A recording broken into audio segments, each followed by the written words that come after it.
Well, good morning, Liberal Kansas, Southwest Kansas, the Oklahoma Panhandle, and all other places where you tune in to get your news and views from the middle of America. This is Earl with the Leader in Times, and I tell you what, I may step off camera for just a second while we're getting started here because I had a message I need to share with you. I got on my phone and I went back to my office and I must have left it in there, and I did. So I grab this and head back over to you. Want to start this show today. Sorry about that. Start the show today with read you a note I got from Jim, and he said, after quite a while of thinking about it, I've decided to retire from the show. I have enjoyed the many years of working with you and providing information to the public each morning. Much would have never been known had it not been for the morning show. I've been thinking about this for a while. I want to have time to go places and not feel obligated to be back for the show in a couple of days. So after serious consideration the last few days, I've decided to retire while I can still get around and do things and go places. After all, I'm nearly 84. I wish you well and much success with the show. It is always something I will have fond memories for. Thanks. I double checked with him, so tomorrow we're going to have a farewell show for Jim. He's going to come in, and so I invite the public, anybody, Jim, friends, family, whoever. If you want to come in and watch live, we have seating here. You want to grab a coffee and come on in. But tomorrow will be Jim's last show, his farewell show. So we'll get him in here tomorrow. Instead of being the host, he'll actually be the guest.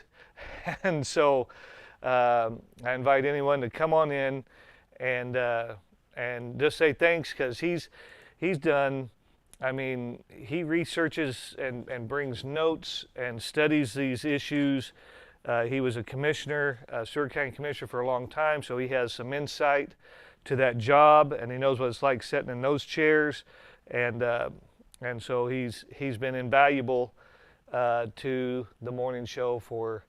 Gosh, we've been doing this for about 6 years or so, and he's made that commitment, and he's been here. So we want to thank him, and so I asked him if he'd come in for a farewell show, and he's going to do that. So I invite anyone out there who's a Jim fan to come on in and say thanks to Jim for the work he's done and keeping you informed. I'm putting this on a note so people will know it here and be able to come in. Not only does he do the shows with us here, he also has been with me when we go over and for the last 6 years and covered the forums, all the candidates' forums, Pancake Day.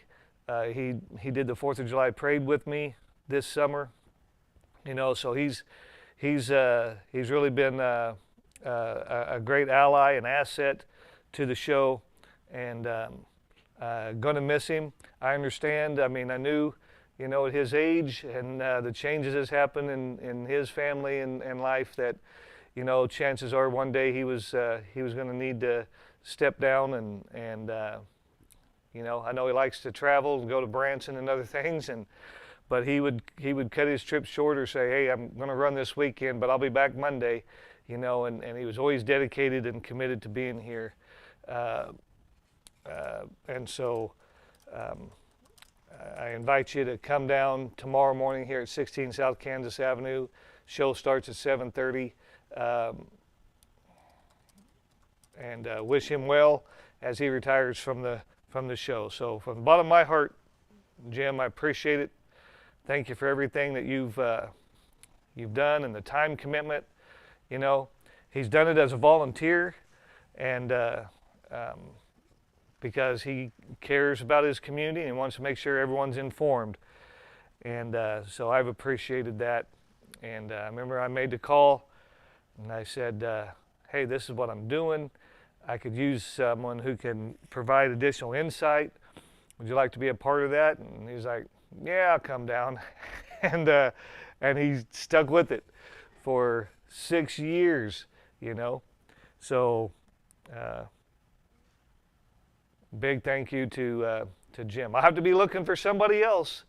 So I have a couple of ideas, but if you're interested, like to volunteer about an hour, hour and a half, 7:30 to 9 in the mornings, and come down and share with the public, let me know. You can email me, earl@liberalfirst.com.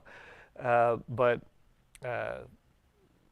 we can find someone else, but we can't replace Jim. Jim was unique and a special individual, and I've appreciated that.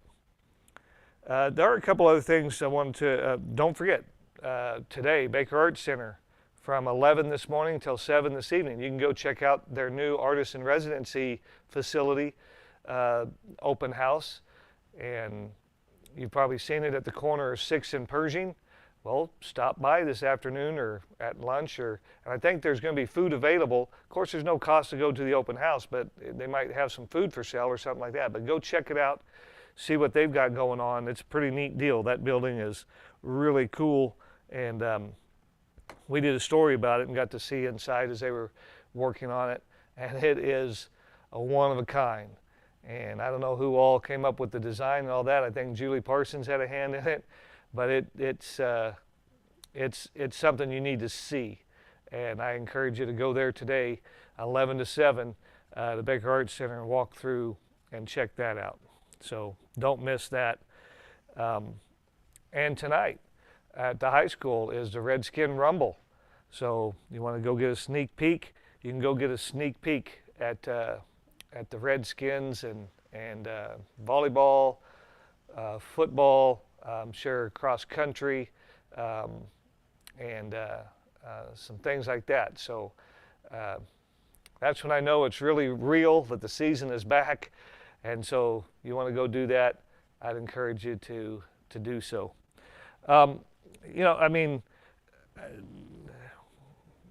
I keep trying to, let's move on. There's things going on with the county, and we're just gonna, that's just gonna take its course. Let's get some other things in. But some people just keep dragging some things back up. So I just have to address a couple of things. One, there's a troll online who's, trying to say, how did you get this information? Instead of saying, well, let's see what we can learn from public information. They're more concerned with, how did you get it? As if there's something that you got that you're not supposed to get. Or, oh, so-and-so gave it to you. Yeah, as a public records request, they got the information, and people come down here and say, hey, you might be interested in this. I want to show you what I've been researching, what I've been studying, what I have been working on, and they share that data with us. And that helps me be a better journalist, to ask better questions, to say, okay, yeah, let's ask about that. Let's see if we can't find out a little more about that. Or, well, this contradicts what we've been told. This doesn't line up with what I've been told. I've made some open records requests personally, and members of the public have. And then they've come in and shared it with me. I'm going to show you a little bit, just so you get an idea. This stack right here, is some of it. This is another stack right here. That's some more of it, of studies done by members of the public. And then they bring the information and say, hey, I want you to look at this and tell me what you think, or see if this is going to be helpful for you, because I don't think the public's aware of this. And so they do this research, and then they bring in and they provide the open records to us that they acquired. And then studies that they've done. The big question is like, how did you get that about Standard? I don't know if they're saying, you're exposing the truth. Why would you dare do that? We're trying to get something done that is completely false, but you're trying to tell people the truth. You're getting in our way. Sorry, we're just telling the truth. You can get this document that has employees and how the breakdown of their pay goes, and this specifically says KP&F county share $25,527.93 for the year of 2024, 1/1/24 through 12/31/24, and it's for the position of emergency management. which is not police or fire. And it's not someone who puts their life on the line. It's mostly a desk job. And so that's, I think if this qualifies, I think a lot of other people should be asking, well, why am I not getting the higher retirement rate? I work with the police department or the sheriff's department or the first responders or whatever. I don't go out. I may answer the phone or I may do other things, but shouldn't I get it too then? If this guy's getting it, I mean, isn't that a fair question?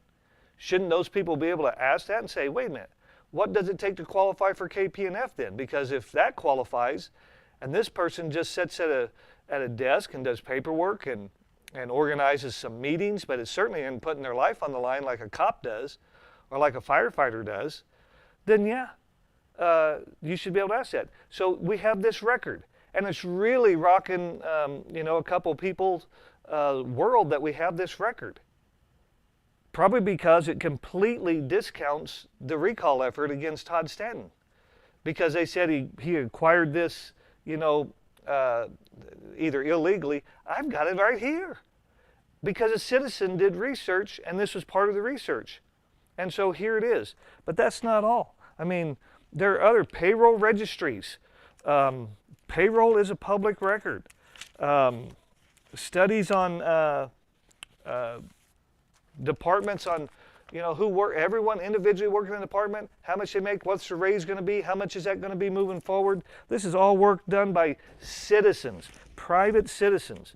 And then they bring it into the media to say, look, this may be helpful for you to understand this issue. And it is. There were claims about turnover. And so citizens did study of turnover. They're claiming that, it's a house on fire over there. So they got the records, they did the research, and they said, well, this is how many people are actually come and gone. Here's who they are. They even counted some of the commissioners that resigned as part of the turnover for the county and things like that. So they thought that was important for us to have that. Here's some other things here. Comparing not just open records requests made here, this is from Barton County. So that when there are questions about how does our benefits package compare to others, so citizens compared it and they did some studies and they said, here, this might be helpful for you to understand. You know who else it might be helpful for? The commissioners, so that they can see when they're being told, oh, we're right in line or we're not in line or whatever, they can at least have some data to look at and say, wait a minute, this doesn't look like what we've been being told. So again, public record, you can get that. Budgets, and some of these you can just print off their website, but you can get the budgets. These are public records. You should have access to this stuff. We certainly have access to it, and anyone has access to it. But how did you get that? How did you get that? No one made a request for Greg's payroll other than Greg. Like, well, I have everybody's pay right here. Everybody's from 24 through now, and anyone can get that. So instead, they're trying to make it look like you're doing something wrong, instead of saying, well, what does that data tell us? What do we learn from that data? They don't want to know that. They want to know, how did you get it? You get it because it's a public record. That's how you get it. And the public then comes to the media and says, hey, are you aware of this? You might want to be aware of this. Comparisons of departments where the county gets reimbursed for some of the fees. Cimarron Basin, JCAPS, Economic Development. Rural fire, full-time, rural fire, part-time. And again, this is all work done by a citizen who gets the data and then compares it, contrasts it, and gives you spreadsheets so you can better understand the information. It's just great work done by individuals doing research and sharing it, our paid time off. and who gets paid time off, how much do they get, how does that policy work? It's all public records. And it's all available. Here's one that I requested. This was the DCP, the National Helium situation, when we were told, it just got paid off last year. Well, here's the documents that show it was paid off years ago. Look at this, I believe it's 22. And the commission was given input that it has just got paid off. To this day, even though we've shared this, nothing to correct the record or to say, I gave you the wrong date, or I didn't know about how that money, that money, CFO would have helped with that. But again, the document that tells you the story, this stuff dates back to 2018, the original agreement. What's got to be paid and when? What did the county agree to finish this deal with National Helium? And the documents that show it was all taken care of. It's all right here. Dates back to when Kitty Romaine was the treasurer. And these are all public records. All public records that you can get. Anybody can get these. And so that you're a more informed public. That's why we get it. We get it for you, so that you'll be informed. Employee status changes, you can get those.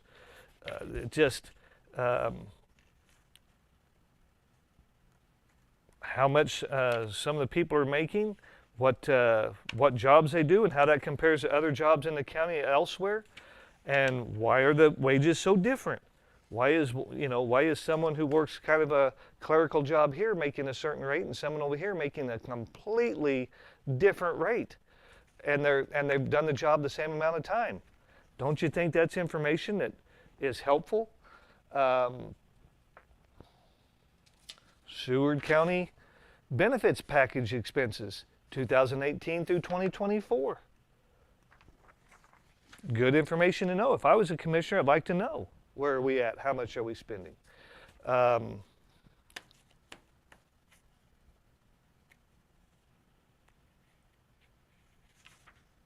Seward County budget.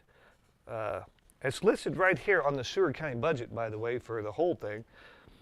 FICA, Blue Cross Maintenance, Capers, KPF, PTO retired, commission projects, total employee benefits, 4.9 million. Estimate for 2025, 5.1 million. Estimate for the benefits package for 26 was 6.6 million. So it went from 4.9 to 6.6 in 2 years. Is that information you think the public should have? We do. And you can get it. And you can make sure the public's aware. And I'm not going to do every single one of these because it's just so extensive. The work the public has been doing, like I say, I don't know how much this weighs, but I'm telling you what, it's hefty. And this is all work done by private citizens. And then they bring it in and say, look, you might want to be aware of this, what I've been studying, what I've got, how we compare to other counties. How payrolls compare department to department, what the rules are on how you're supposed to use bonus money, or if you can, and what are the policies? Why are some departments getting bonuses and others not getting bonuses? How does that work? Why do people within the same department get some bonuses and other people don't get any? How does that work? Why do some, just looking at this one right here, why do some get $8,000 on this grant, $6,000, $9,000, $9,000, and others are getting $2,000, $3,000, $3,000. It's all here. It's all here. And so just look at that. Just look at that pile. And, look at that, and you know what this is? This is just a start. This isn't everything. I mean, this is a tip of the iceberg of the paperwork that the public has been working on their own as volunteers to make sure that you out there are aware of this. But the troll online is just pushing, well, where did you get it? What, you know, hop. Well, you get it from the county, and anyone can get it. So this claim that anyone did it, got something they weren't supposed to get, completely false. Completely false, because I'm holding the documents right here, in my hand, right here, right here. Anyone wants it, come down. You can get a copy of it. The claim. I have to go through all this just to find it. The claim. Committed misconduct in office by using confidential information acquired through public office. Totally false. Totally false. To intentionally cause harm to another. To make sure the taxpayers weren't being bilked out of thousands and thousands of dollars for matching a retirement program that didn't qualify. Now, does it or don't? That's up to Capers to decide. But making sure is our elected officials, and I think also our staff, has a responsibility to do things the right way. And that's administrative. And so when you're having to question whether it is being done the right way, that's an issue. And it's a fair one. Anyone, Ronald Reagan said, trust but verify. We're doing the trust part. We're not doing the verify as well as we should, but the public is. The public is. This is the verify. Verify is not easy. Verify is not easy. This is the verify part. And give credit to these people who are doing this on your behalf. And let me tell you, the attack dogs are out because of it. They want to attack, and say, this is what's dividing the community. This. Public records are dividing the community. Public information and having a well-informed public is bad, in their view. Look, we're just going to keep everyone informed. We're not going out looking. When the public finds something and they say, look at this. And sometimes they brought stuff in and we've looked at it and I said, hey, you got to look at it this way. You got to look at this. This is how that. And sometimes you look at something and say, you know what? That's not what you may think that it is. I'll give you another example. The treasurer's budget. People thought, oh, she's almost out of money at $274. Her budget's of $400,000. The only thing she needs from the public was $274. She covers the other half of her budget through other sources. And she's right at, and next year, I believe in 27, she's looking at 50-50. That the local taxpayer is only going to cover half the treasurer's office, and she's going to fund the other half through other sources, things that the state does, things that statute says money that's collected through the treasurer's office has to go back to the treasurer's office and help fund the treasurer's office. I mean, I think that's a great thing. But if you look at that on the surface and you think, oh, they've spent this much, they're going to run out of money. No, because they have other sources. When you look at the budget, which I think is a complete farce to the public, and we not just here, across the state, the way that these budgets are, they don't tell you the real true story of what's going on with your budgets, because there's other ways that those budgets are funded, other money sources, and we don't always see that. We don't see, what I would love to see is department by department. Here's the revenue that comes in. Here's what it costs to run my department. So if you take the revenue that comes in minus this is where I'm going to come in for the year. Or to say, this is what it costs to run my department. I have this coming from the state, this coming from fees, and so this is what I need from ad valorem taxes to finish out my budget. Each department, we should be able to see something like that. So you see, this is what it's going to cost. This is everything it's going to cost. These are the sources that get us there. That's just fundamental. I mean, you run a lemonade stand. You got to find out how much is the sugar, how much is the lemonade, how much is the lemonade. I need to buy a pitcher. I need cups. How much are those? So how much do I have to make to pay back all the investment I made in all this stuff? It's a lemonade stand, the treasurer's department, the clerk's department, the sheriff's department. It's all the same thing. Maybe just a couple more zeros, but it's the same thing. This is what it costs. This is what it's going to cost to perform the duties that we're obligated to perform. This is where the money comes from to pay those fees. Simple stuff. At the end of the day, maybe a lot of categories there, and you might say, do we really need this much for this? Do we really need that much for that? Or do you really think that's enough to pay for that? Or, hey, we're going to need another sheriff's car. We're going to need another road grader. How do we handle that? What's the plan? CFO type stuff. But we're not going to apologize for informing you. I'll apologize to those who don't want you informed, say, I'm sorry, but we have a job to do, to keep the public informed, not uninformed. That's what we do.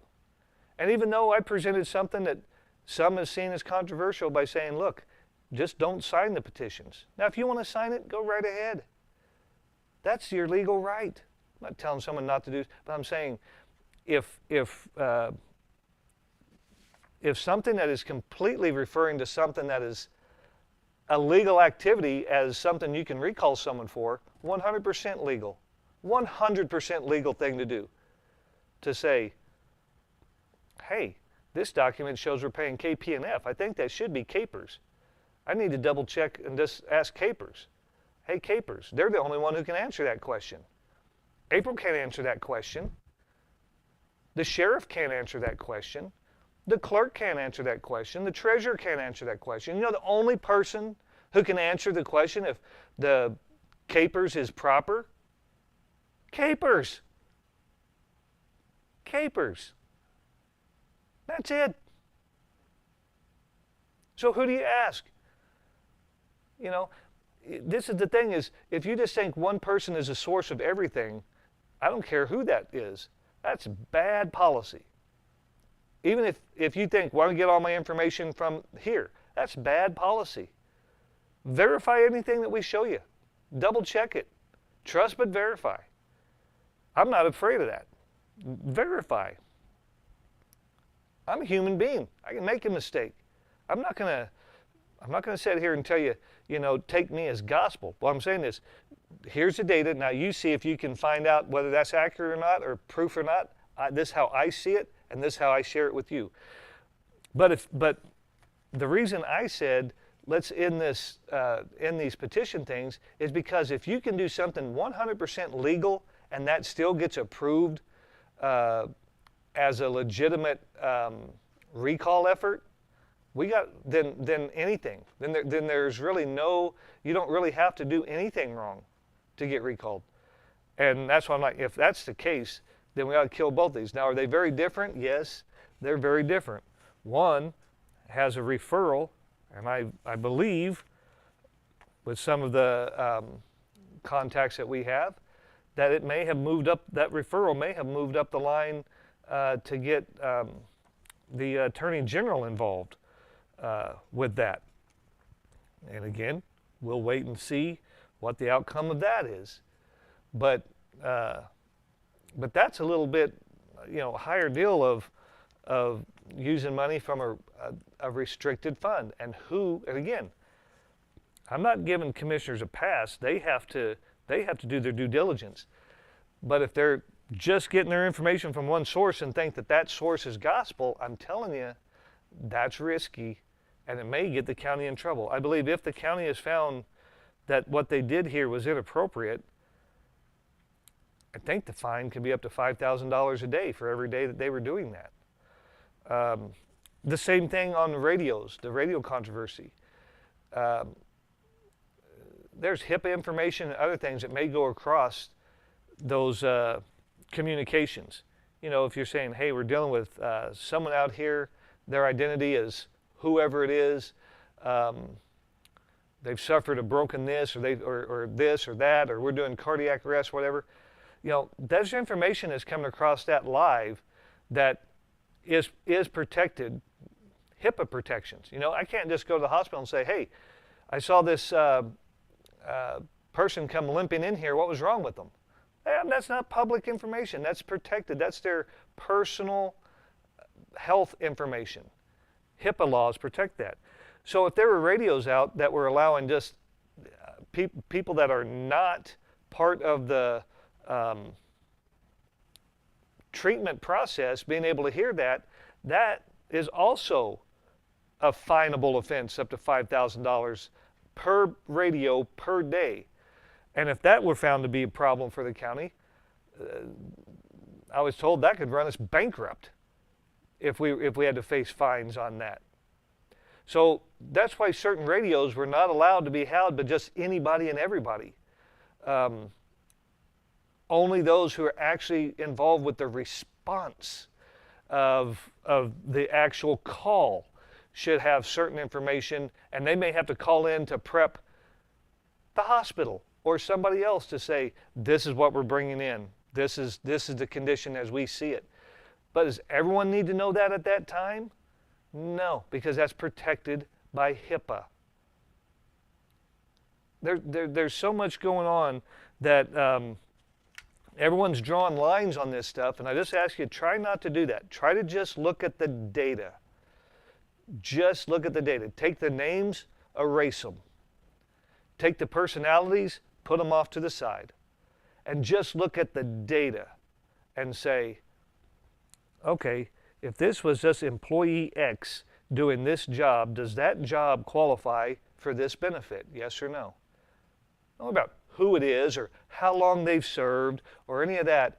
They're listed under this job and they're being given this benefit. Do they qualify for that? And if you say yes or no, then you say, okay, now who was it?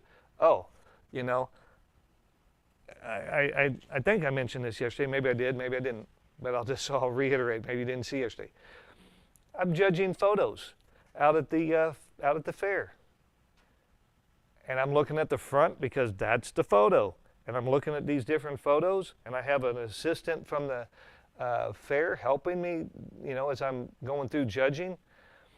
And I look at them, and then I divvy it down, and I say, okay, here's our top one, here's our second, here's our third. Then you flip them over, and their names are on the back of who took that photo, because they need to list that, because they're going to get a ribbon. I will tell you this, if I started on the back side and looked at names, that could influence me on the front side. So that's why I never look at the back side until we are done, until the determination has already been made. And then I flip it over and I'm like, oh, I knew this person. I didn't know they took that shot. Hey, that's a good shot. This person came in third. Well, I said, oh, shucks, I could have gave them first. That's why you don't look at the names and the personalities involved. You have to put that aside and just say, here's the job, here's the position, here's what the benefits are. Is this appropriate? Yes or no? And if the answer is no, or I don't think that they are, I don't think that's what that qualifies for. You pick up the phone and you call someone who does know, someone who does have access to that information, who is qualified, like Kansas Public Employee Retirement System. And you ask them, hey, I have employment records, public records, but I'm concerned whether we're paying it right. Are we paying CAPERS or are we paying KP&F? And which one applies? They'll research that. That's what they're supposed to do. That's what they're supposed to do. That's recallable? Then you have another situation with we're paying a position that was already defunded. Somehow we still have the position, but it was defunded.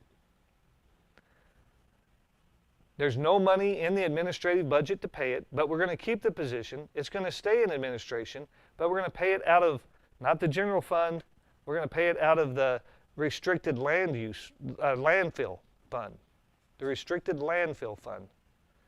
And when it was brought to the attention, said, hey, I don't think we're doing this right. I think we ought to ask our attorney for opinion. I move we ask the attorney for opinion. No seconds. Nope. We're just going to keep doing it. Okay. And some have said, well, if others have done it, why is there only a recall on one? Because the other ones are within 6 months of an election. And the rules are you can't recall anyone within 6 months of an election that they're involved with. So there's rules you have to follow. But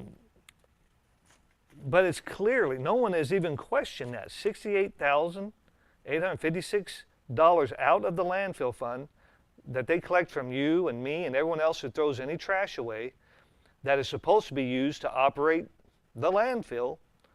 If they have that much money extra laying around, why are they charging you that much to throw your trash away? When you get your water and trash bill, why is it what it is? Well, if they're using it to fund other things that the law says they cannot do, one county even was going to build a building and share it between the landfill and their road and bridge department. And people said, I don't know if that's right or not. You know what that county did? They said, you know what we need to do? We need to ask the Attorney General. People are asking whether we can do this or not. Let's not just guess. Let's not just say we're right and the people are wrong. Let's just go ahead and ask the Attorney General. And you know what the Attorney General said? No, you can't. You cannot use restricted landfill funds to go into a joint operation with another department. Only landfill. Landfill only. Now, you think if that's how strict they're ruling that they're going to say, oh, yeah, you can pay 100% of a general administrative salary, 100% of that salary can come straight from the restricted landfill. No. Now here beginning in August, we haven't seen the payroll yet, but they took a vote to move the payroll to the general administrative fund. But they've done nothing to handle the money that came out of the restricted fund. And even if they say, well, we'll just pay it back at the end of the year, the law doesn't allow for the restricted landfill fund to be a revolving loan for the county through the year either. It doesn't. It says only landfill. Only landfill. So, again, I tried to offer something to say, let's put all this stuff to rest, but then you got trolls out there who want to keep digging up and say, well, your name is on the list to gather signatures. As soon as I saw that or was told that had happened, I contacted Stacia and immediately had it removed. I've never collected a signature. I've never solicited a signature, and I was unaware my name was on the list. There was a misunderstanding between me and some of the people who were working on that issue when I said, if you need a notary, and people need to come in and sign here in front of a notary or anything, we can do that because every one of these petitions, the people have to sign it, they got to have it notarized. After they get a sheet full, the people have to have that notarized that they witnessed those signatures. And we would do that for either side. Don't care. Bring those in. If you need that notarized and it's all done in front of people and they can see it, then we can help that way. And I'm not trying to commit my other staff people to doing things that we talked about that they can do. That we try to help the public. But so that was saying that maybe his name has to be on that list. No, we're not actually collecting anything. We're just helping offer services here in a public venue that make it easier for everyone to just come to one place if they need to have something notarized. That's it. But that could be anybody, any side. We have other people who come in on this block, other businesses, and they have to have something notarized, and we have someone right up front because we have to have a lot of our work has to be notarized, and so we have someone who has their notary stamp so that we can take care of that when we need to. We have to, verify publication of legals and that kind of thing. So we provide that for law offices, for the county, for the city, for the college, for the school. We do that, you know. So, but the troll is trying to make it about how you got the information and all this other side show stuff instead of, are you concerned about how your public money is being used? Are you concerned if someone's asking questions to make sure we're doing it right? And that's, you know, we don't care if it's being done right. They don't have any right to know whether it's being done right or wrong. I will disagree with that. You know, we'll just agree to disagree. So, you know, the trolls want to go on and push that stuff, that, you know, they can. I can't speak for that. That's up to them. But the one thing I'm not going to do is I'm not going to keep people in the dark. If it's information that's public, the people have a right to know. And I think we're a better community for it. The more we know, the better decisions we make. I've made bad decisions and made bad proposals because I was working off of bad information that I was given, specifically the DCP information. Because if we had just paid off DCP, think about it, last year, that would be $750,000, I believe, that we would have been getting starting the next year that we didn't get before. Wow. That could go straight to the Conestoga Fund and be prepared for that. But we weren't going to, that's not what was going to happen. So I'm thinking, here's a proposal, and it's not a good proposal because that money's really not there. That thing was taken care of years before. And again, some people say, well, that's just a date thing. No, that's a big, big deal. Like, make me look like a fool for saying, here's an idea on then if this thing is done and we don't have that to deal with anymore, that frees up funds. Think about your own house. Let's say you and your spouse, you both need a car, but you can't afford two cars at the same time, two payments. So one of you gets a car, and you're making that, let's just say, $600 a month payment, and you pay that car off. So now you feel like you got $600 in your monthly budget. So now you can say, now I can go get a car, right? And now she's got her new car, I can get my new car, and it all stayed within the same budget. We stayed within the same budget. But if you say, no, the wife paid her car off 3 years ago. We've been spending that $600 on something else. Like, well, what about my car? You know, I mean, you need these things you need to know so that you can make good decisions. And that's why we do it. That's why we research it. That's why the public has been researching it. Again, how this petition for doing a completely legal action is considered misconduct in office when the record's right there. Unbelievable. And that's why I'm against recalls. If anything, if doing the right thing legally can get you recalled, that you didn't do anything wrong or illegal, then what's the process really for? What's the process really for? It's not for the ones that actually commit misconduct or do things inappropriate. I don't want to use the word misconduct. I want to make sure I get the right word here. Or fail to perform your duties.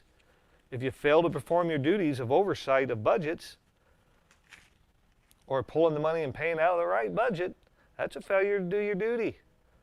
And if that's actually the case, notice one of them, the two different things in the charges, they're different. One of them was for failure to do something. The other one was for doing something that we should expect commissioners to do. So you're damned if you do and you're damned if you don't. You know, and so that's why I called to just end it. I don't think anyone is interested in that. It looks like they're going to move forward. And that's up, if that's the will of the public. We've got a letter running today on why they believe, at least one of the cases, that it should move forward. And you can find that in a copy of the Leader and Times this afternoon, written by a member of the public. I saw some comments online, and I took some heat for saying, you know, how can you say just write off this illegal action? One of these was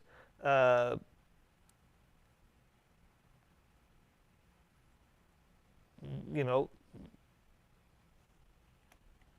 one of these is based on criminal activity, the other isn't.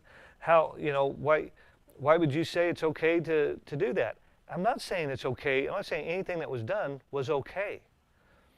What I'm saying is it's up to the prosecutor to enforce the law, as far as if the laws have been violated. I can't do that. And the public filling out these petitions, the only recourse you have is to remove someone from office. But that's not just holding someone legally accountable. It's political accountability for sure. And if we want to go down that road, that's up to the public. But I was putting out a plan to try to say if they're going to just approve any kind of recall for legal activity, then I feel bad for the future. That's why I took that route. Now it looks like so far, people are saying, no, we think that someone should be held accountable if things were not done legally, and that's your right. I'm not trying to tell anyone. I'm just trying to say you have a right to sign it. You have a right not to sign it. That's up to you. And we'll see where the public goes. We'll see where the public goes. What I'm looking at is the greater good for those who don't do something wrong and can still get recalled. And if recalls are going to do that, then why,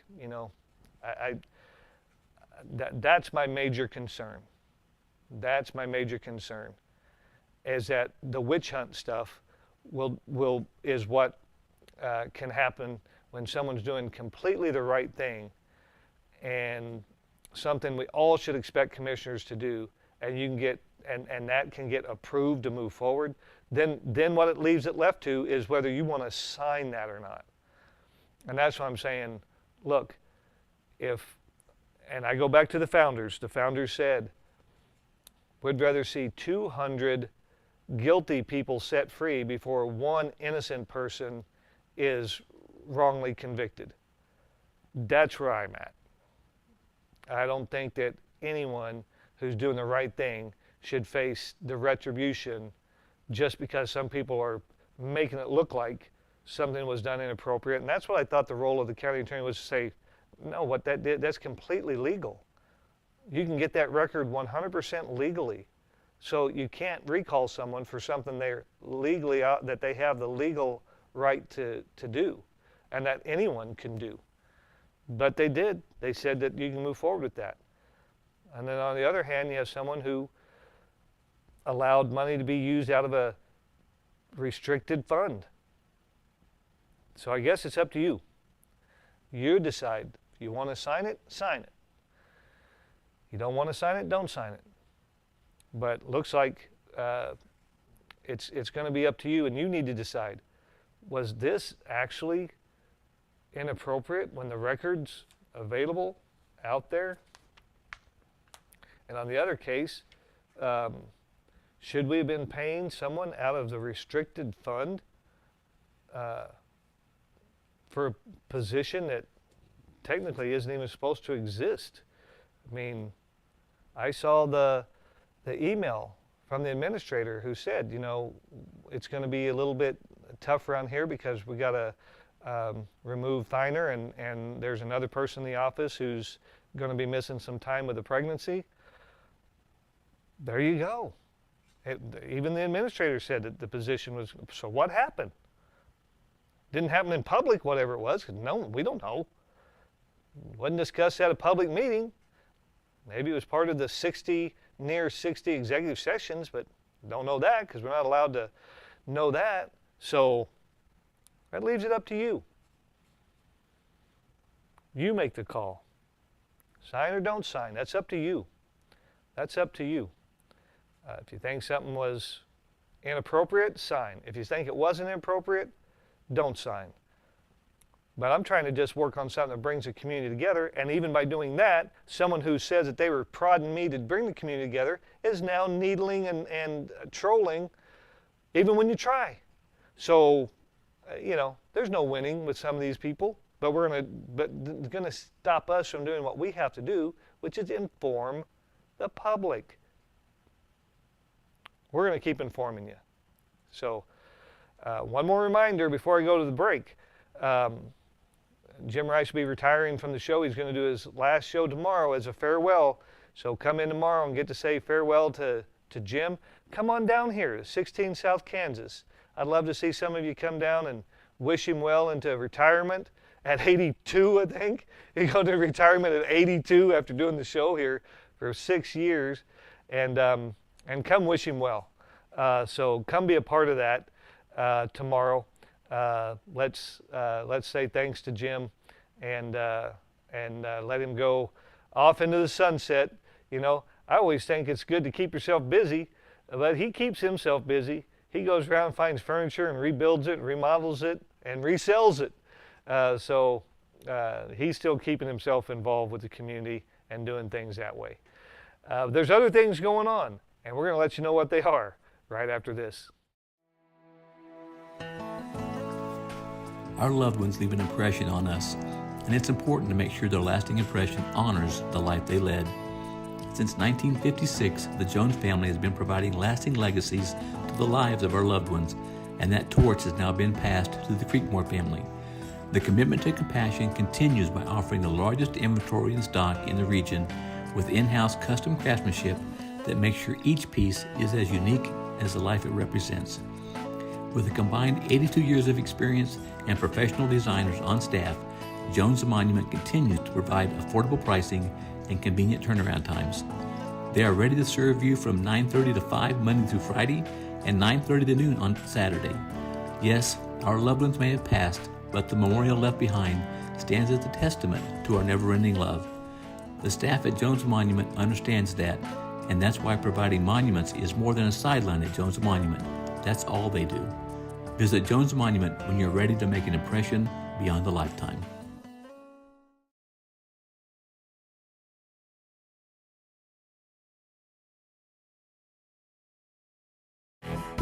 Fall off the bone ribs, dripping with our signature barbecue sauce. Tender pulled pork and brisket smoked to perfection. All served with family recipe home-style sides. It's all waiting for you at the Brick House Barbecue and Brew. Open 7 days a week, your barbecue appetite can be satisfied anytime for lunch or dinner. Brick House serves full dinners, combos, sandwiches, and take-home packs. Enjoy a variety of brews on tap or a mixed drink. Shaken, not stirred. Give your taste buds a treat at Brick House Barbecue and Brew, 24 East 2nd Street in Liberal. Like us on Facebook and see our full menu at brickhouselk.com.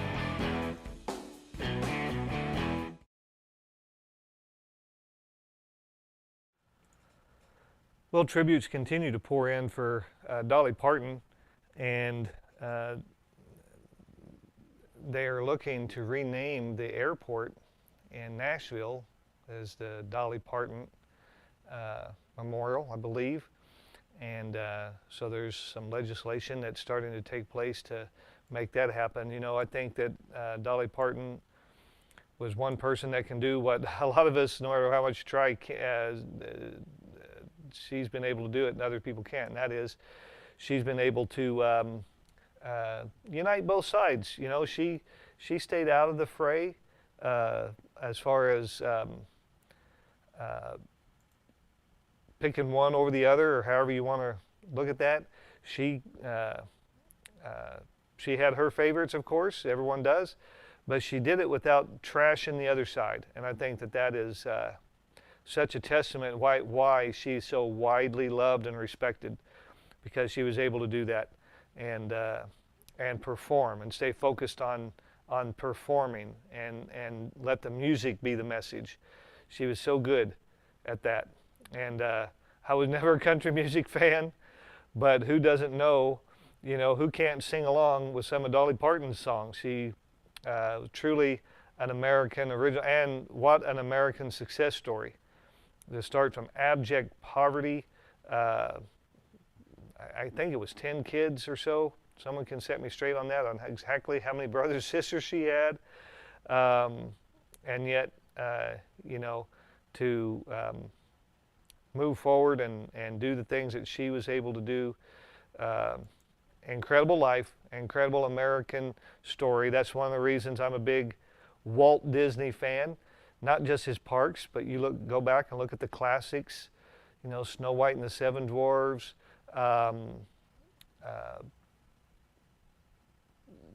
you look back at Song of the South, Swiss Family Robinson, a lot of things that Walt, you know, not just in the animation, but even the live action films, the things that he did, how he revolutionized the business. And if you look at, he invented things just, I mean, you don't hear this a lot, but the 7-plane camera.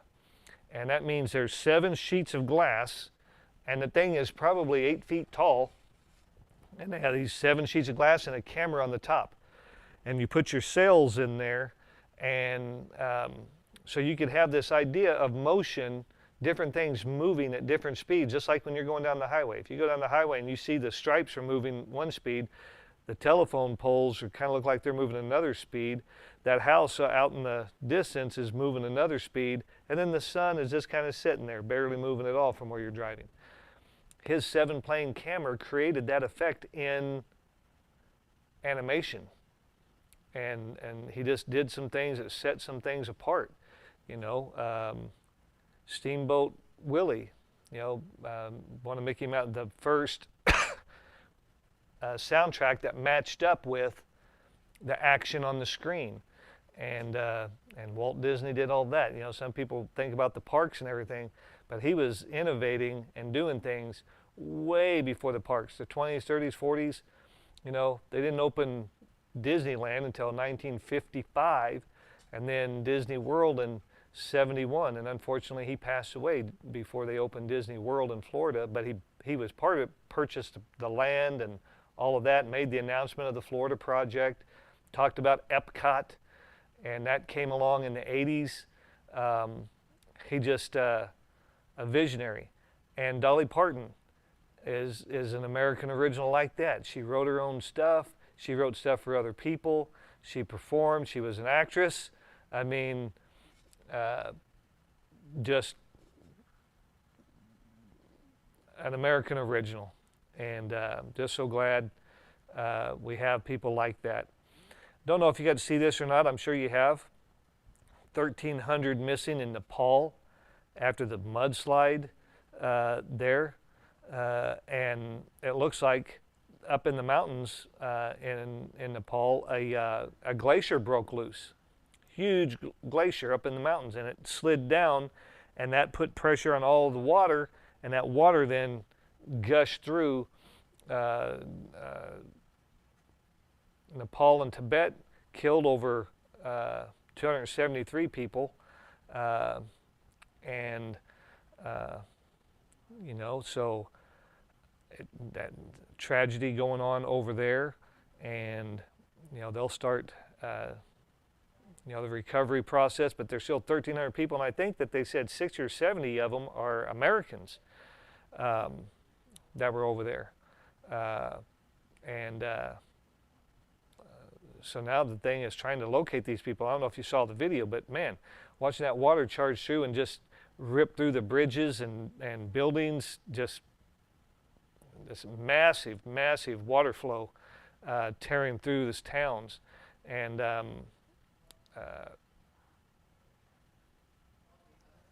this is all part of some of that melting ice. Now, I'm not getting into the global warming or anything like that, but it's going to happen, because when you look at the trends of global temperatures over time, if you trust the scientists, we've been at the bottom of a curve. We've been way down here at some of the lowest temperatures in Earth's history. The only place for it to go is up. I mean, if you look at that chart and it's going like this, and you're at one of the bottom, then you know it's going to go back up, which means ice is going to melt, weather patterns are going to get more volatile, coastal lines are going to be much more risky from tsunamis, tidal waves, anywhere that even like these rivers, like that in Nepal. I think, that those kind of things are just going to be more risky. Then you're going to see some other benefits where some areas that have been arid, they're going to get more rainfall because water is going to be more volatile, more active in the atmosphere, which means, there's one time, the evidence is there that this planet was jungle to jungle, pole to pole. You can find trees and forestry under all that ice. You can find the evidence of trees pole to pole. So the planet had to be warmer than it is right now. So if you believe things come in trends and they come and go, you have cold spells, you have hot spells. Sometimes those things span thousands of years, then the earth is going to get warmer. And unfortunately, that means things like this. So what we have to do, I believe, is learn how to try to handle these in a more controlled manner. But as that ice frees up, I think I saw something that if we melted off things like Antarctica, of course, remember, Antarctica is a continent completely covered in ice. If that ice were to melt off, where's that water go? Well, it's going to rise water levels across the planet. That's what's going to happen. And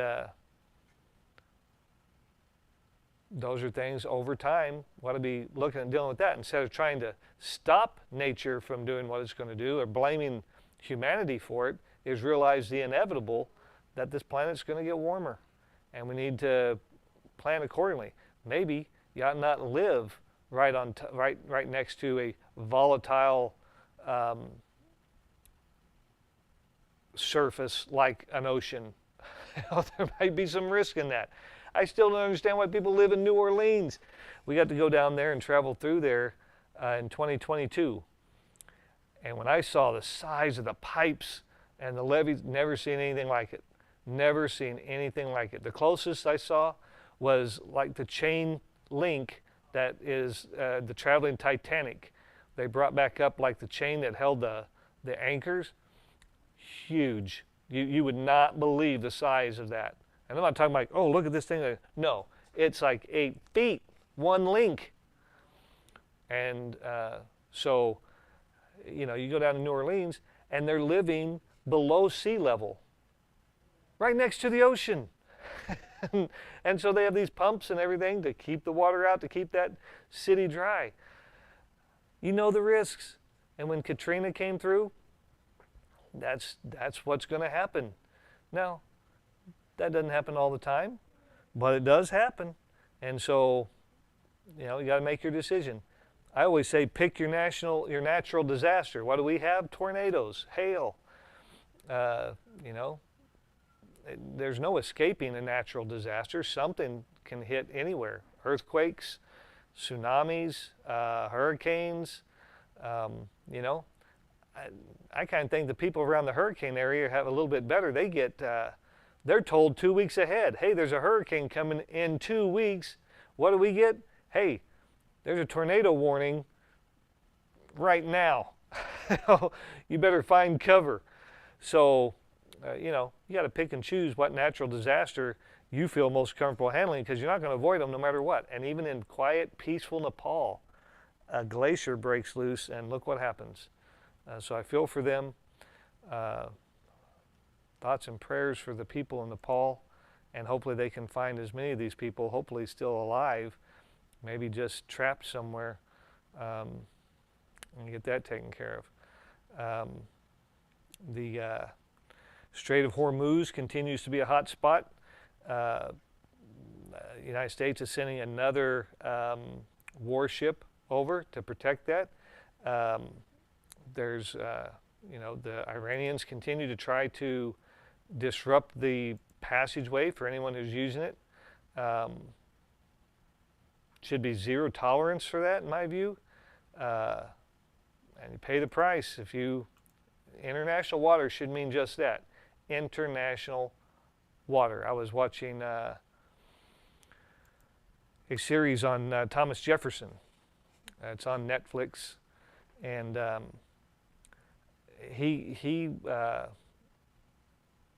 his presidency ended at the end of his term went through 1808, the beginning of 1809, and then Madison became president. But that was during in 1812. Then you have the War of 1812 with the British. But even in 1809, the British were just skimming by international waters close to America and stopping our shipping to see if any people who ran away from their navy were on our ships. And if they found them, they would conscript them and take them and say, nope, you're coming with us. And they would take those people who, abandoned the British Navy. And so that was starting, right at the end of Jefferson's term, and it escalated to the War of 1812, to the point that the British came and burned down our new Washington, D.C. capital. But this idea of international waters and what you can do where in this, been a long time issue, apparently. But I know that America has established a new passageway through the Straits of Hormuz that's protected by American military ships so that they can safely move that oil from one place to another through that skinny little waterway. And they're saying if any Iranian ship, that looks like it's going to lay mines or whatever, the Americans are going to just take it out. Just going to drop it right there. And so that's a commitment they've made, and that's what they plan to do. The U.S. has blockaded the Iranian ports. I saw with their money, I can't remember what their money is called, but it takes, I think, tens of thousands of them now to equal $1 because inflation is just eating their country to pieces because their trade has been completely disrupted, and Trump's new plan has been just to, economic sanctions to the point that it just cripples that country. And I think the only thing that you're going to do to turn a corner there is if you can affect it enough that the people themselves rise up against their own government. The military has got to finally say enough is enough. When the Iranian Republican Guard gives up on these regime leaders, that's when this thing is going to be over, I think. But I saw something from Margaret Thatcher back in the 80s where she said, dictators don't ever leave. They have to be thrown out. And I think that's what's going on there. Qatar's prime minister is headed to Tehran to try to de-escalate tensions. But these people that are just zealots who don't care if they die or their people die or suffer, they'll be the last one to go. I mean, it's like Mussolini, some of these other leaders that, they don't care what they put you through as long as they stay in power. And I'm afraid, that's kind of a trickle-down effect. Some people's like, we don't care what other people, as long as we get our share and we get our part, the rest doesn't matter. And I also saw a report that Ukraine has developed a new kind of missile that has wings on it that can be much more fast and also much more pinpointed, target exactly where it needs to go. And it can be a game changer in what's happening over there. You notice we don't hear about that very much anymore. I mean, it's even hard to find information, but you would think, here we were told it was only going to take a couple of weeks. The Biden administration said, Russia will go in and take over Ukraine in a couple of weeks. And here we are on year 4 or 5 of that conflict. Just amazing that the Ukrainians have held on that long. I never would have thought it, but they are. And Russia, This has got to be a major, major embarrassment to Russia. I mean, just like Vietnam was for America. You know, at some point, you know, they got to decide when are they going to cut their losses, or you know, what's it going to be to get back to a position of neutrality. But it's got to come from pressure of their own people, of their own soldiers continuing to just pour into a country and get killed, and you're not gaining anything. And you know, now Zelensky's talking about throwing 300,000 more troops at it. You know, if you go back to the American Revolution, when the Americans won at Yorktown and captured Cornwallis's army in the South, the king was ticked about that. And he was like, we're going to send some more and we're going to do this. But the people in Parliament finally said, no, what are we doing? You know, look, let's just let them be on their own and we'll trade with them and we'll get the raw materials that way. But, you know, we don't want to keep sending resources to battle these colonists over in America. We've got other things going on. And so they overrode the king and got that, and forced them to sue for peace. And we got a heck of a deal, really. Fact is, we got a heck of a deal. We kind of kicked the French in the groin because they really funded us, and we wouldn't have been able to do it without them. And then when it came to the peace talks, we kind of locked the French out and made a deal directly with the English, which kind of left the French holding the bag. And a few years later, they go through the French Revolution, and the American Revolution was part of the problem because of the debt they incurred and the money spent helping us fight our war. But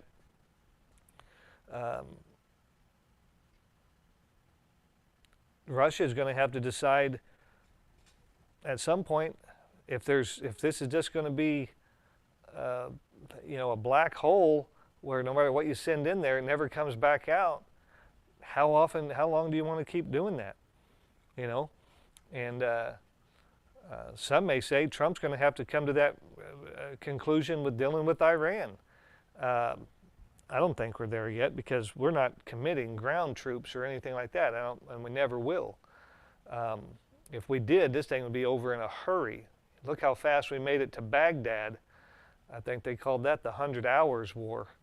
You know, when we decided Desert Shield switched to Desert Storm, we were in the capital and took over that country. And you know, do we want to do that in Iran? Not necessarily, no.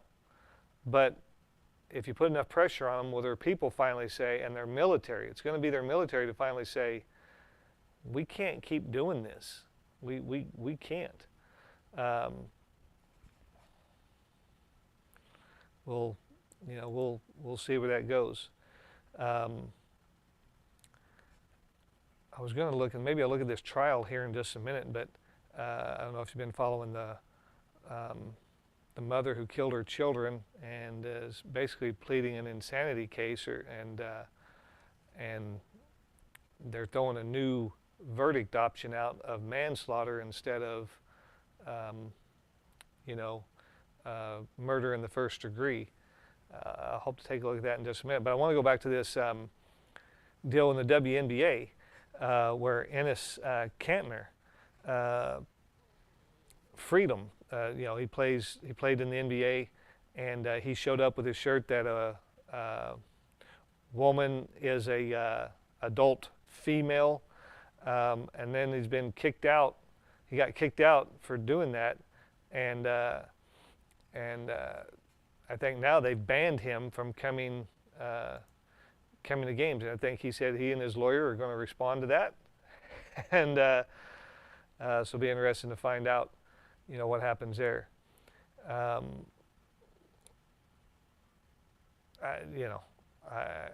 saw more statements, of some of these broadcasters who are on the far left fringe, call this misogynist. A misogynist for protecting women. a misogynist for calling a actual biological woman a woman. That's what, and saying these men are just coming in to ruin the game. Like, I think what's ruining the game is the bullying on court, the hard fouls against people because they're getting more of the limelight. I think that might be, putting you're getting up off the ground by putting your hand across someone else's throat and pushing in as you're getting up. I think that might be having something to do with what's going on with the WNBA. Look, I never really watched the WNBA until Caitlin Clark. And I'm like, I want to see how she does and see what's going on. And I start watching this, and you start seeing, these hard fouls and the pushing and shoving. You're like, this is basketball? What's going on here? And now that they've had the attention and the revenue, the money, obviously they're doing better than they've ever done, then yeah. The public is finally seeing what's going on in WNBA, and they don't like it. They don't think that's the way it should be. And so we'll see where that goes. The judge is instructing the jury in this Lindsay Clancy trial. That's the mother who said she was hearing voices, was depressed, postpartum. She called the suicide hotline, didn't get any help there. A lot of things in the system broke down, and I'm not making any excuses for this lady. This jury is going to have a tough call to make. There's experts brought in on both sides. Some that said, she had 2 to 3 minutes in between each one of these, and another one who said, this lady was left out on an island by herself, and just was broken, was a broken human being, was not of sound mind and body, and did a tragic thing, but had no idea of what she was doing when she did it. I'm not saying that's true or not. I haven't watched enough about the case. That's what the case that they're making is. So instead of it being all about murder in the first degree, they decided to throw in this possibility of manslaughter instead. And I don't know. I don't know how that's going to sit. If you're on a jury, do you look for some kind of compromise? I mean, what happens when you're in a jury and there's got to be all in agreement? So do you all agree premeditated first degree? And if one person says, I just can't get there, this woman was going through some things, then you have to start saying, okay, well, we're not going to get there. What, would we go for this? And sometimes that compromise position is somewhere you can go if it's available. Another thing is sometimes it confuses jurors, like, oh, we're not supposed to be going for this anymore. We're supposed to be talking about this instead. And, there's a lot going on there, but this thing just kind of come way late in the trial. And I think I was watching some of those witnesses, and when you find out that this lady was reaching out for help of some kind and couldn't get it, I don't know if our system, sometimes I think we need to look and reevaluate some of our things. Definitely when we bring people from other countries into our country, I think we definitely need to find a better support system, a mentoring system. I talked with some people from Somalia that were here, and a guy wanted to go back home because he had been in vicious fights, had to have brain surgery because of a fight he got into within his own Somali community here. And he said, if I'm going to die, I'd just soon die in Somalia than die over here. I didn't know where to send him or anything like that. But I was like, well, tell me, how did it get to this point? And he told me how he came over and ends up in Kansas City, and the government gives them 2 weeks in a motel room to find a job or whatever, and then they're on their own. That's it. That's it. That's the assimilation process. I was like, what?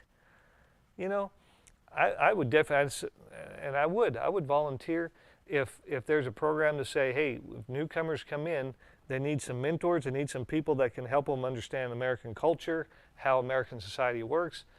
I mean, this guy was telling me about, how they do women, how they make sure, how they let a woman know that you like them or whatever, is you go up and you put your hands on them and that kind of thing. And then they know that you're interested. Like, no, we do not do that.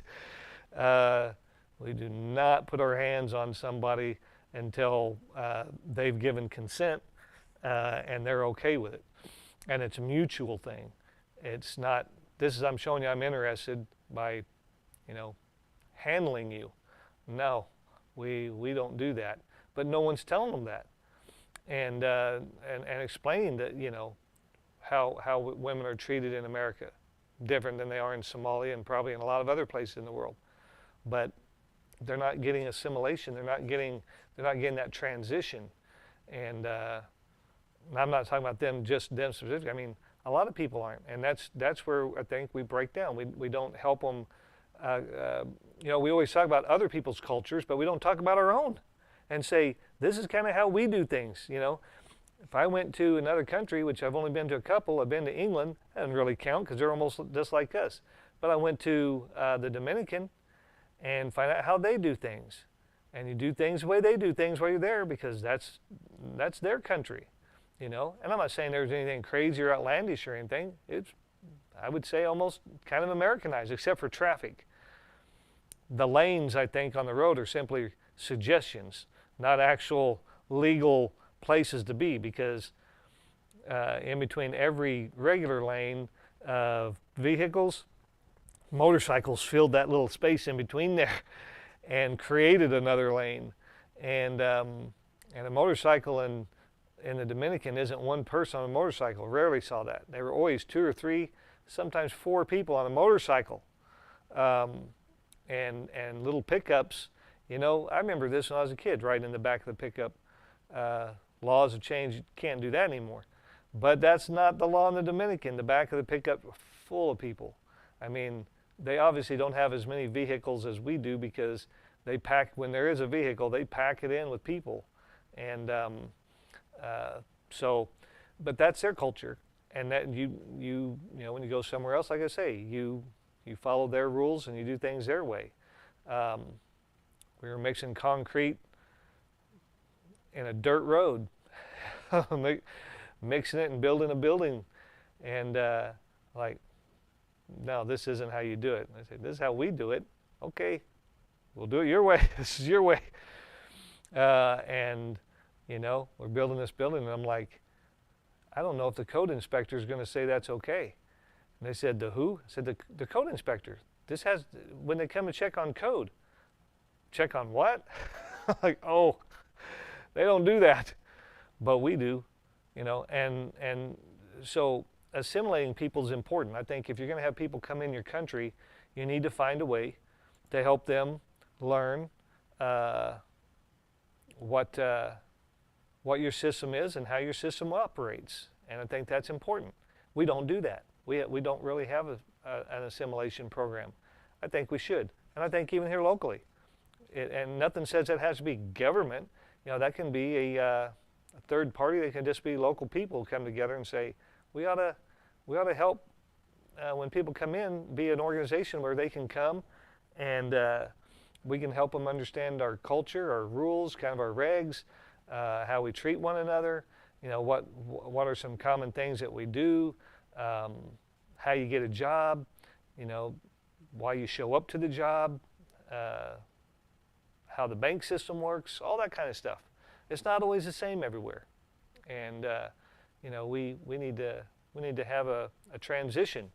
And I think if people did that more, I think we'd have less problem with some of the people who come into our country, because we would, one, you'd be building a relationship with them. Two, they're going to understand American culture and American values more, and how to become Americanized, And you say, well, you're doing away with their culture. No, their culture exists in whatever country that's from. And if I went to their culture, they would expect me to live within their societal rules for sure. Why don't we do that? Why do we think it's okay to erase American culture that's been providing the most innovation and prosperity to the people of the world more than any other nation ever has? But we're just supposed to act like, but we should be embarrassed of our culture? No. Our culture, a very diverse culture, opportunity for all, liberty and justice for all. Not ashamed of that. And I don't think anybody should be. And as Americans, we should be proud of what we've inherited.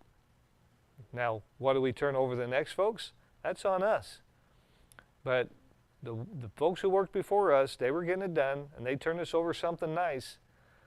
They may have run the debt total up a little bit. We may have to deal with that and fix that. But we're lucky to have what we have. And we should be proud of it. And we should expect when other people come in to say, look, this is how we got here. This is why you came here. You want a piece of this. This is what we do to make sure that you can get a piece of it and other people can too.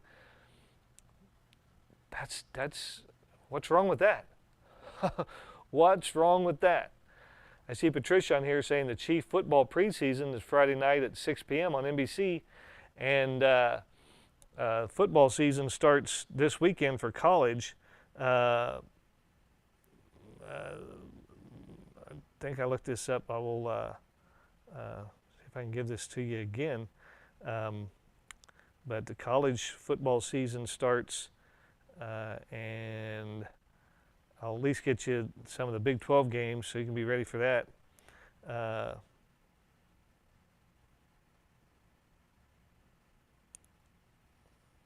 Let's see the schedule.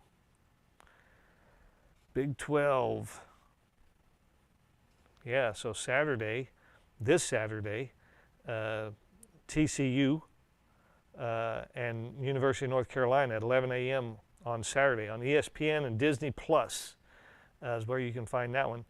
And then on next Thursday, September 3rd, UCF plays Colorado and Utah.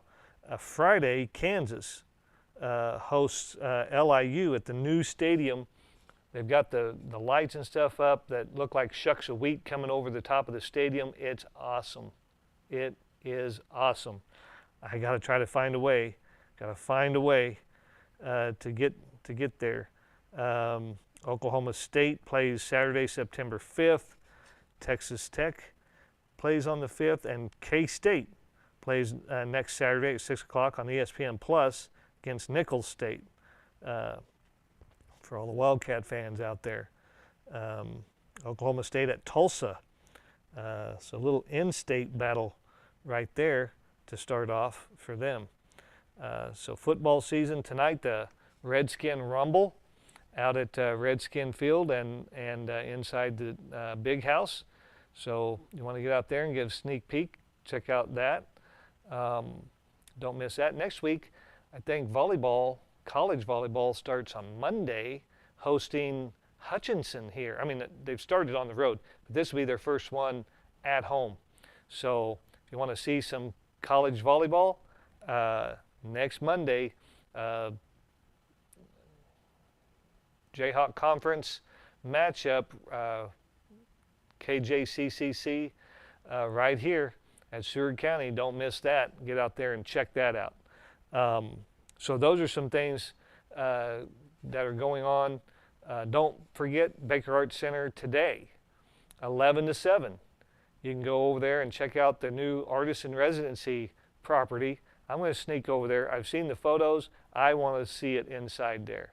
It just looks pretty cool. And as you know, no secret, I'm a Disney fan. I think there's just a little Disney to the design in there. It's just a unique look all to itself.